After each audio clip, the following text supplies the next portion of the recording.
উজানের ঢল আর টানা বৃষ্টিতে দেশের বিভিন্ন জায়গায় বাঁধ ভেঙে নতুন নতুন এলাকা প্লাবিত হচ্ছে।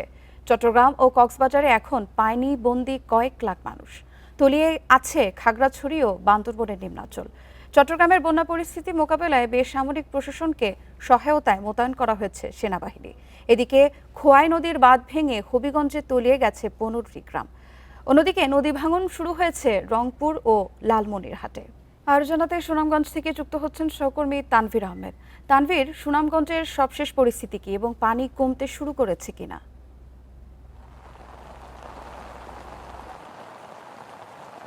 শুরুতেই জানিয়ে রাখি যে সকাল থেকে কিন্তু সুনামগঞ্জে থেমে থেমে মুষলধারে বৃষ্টি হচ্ছে, কখনো মাঝারি কখনো ভারী বৃষ্টি হচ্ছে। যদিও বৃষ্টি অব্যাহত আছে, তারপরেও কিন্তু সুনামগঞ্জের যে নদ নদীগুলো আছে সেই নদ নদীগুলোর পানি কমছে, এমনটি জানিয়েছে আসলে পানি উন্নয়ন বোর্ড। তবে যেহেতু ভারী বর্ষণ এবং মুষলধারে বৃষ্টি অব্যাহত আছে, পানি বাড়বে এমনটি আসলে বলছেন পানি উন্নয়ন বোর্ডের কর্মকর্তারা। তাদের দাবি যে যদি এভাবে বৃষ্টি অব্যাহত থাকে তাহলে সুনামগঞ্জের যে নদীগুলো আছে, প্রধান প্রধান নদীগুলো, সেই নদীগুলোর পানি বিপদসীমার কাছাকাছি যাবে এমনটি আসলে বলছেন পানি উন্নয়নের পক্ষ থেকে। তবে এখন পর্যন্ত যেহেতু বৃষ্টি অব্যাহত আছে, তাহিরপুর সুনামগঞ্জ সড়ক কিন্তু এখনো তলিয়ে আছে।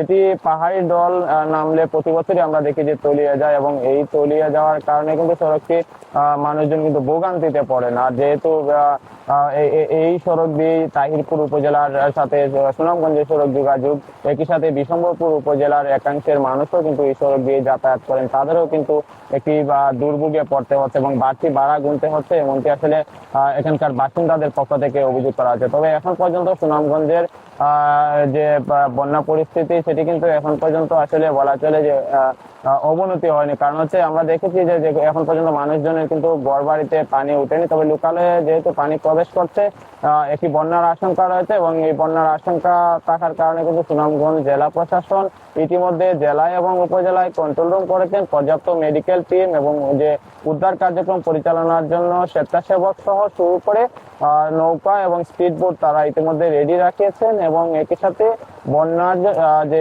আশ্রয় কেন্দ্র আছে স্থায়ী এবং অস্থায়ী, সেই আশ্রয় কেন্দ্রগুলো প্রস্তুত রেখেছেন। তো এই ছিল সুনামগঞ্জ থেকে সর্বশেষ। সুনামগঞ্জের সর্বশেষ পরিস্থিতি জানাচ্ছিলেন আমাদের সহকর্মী।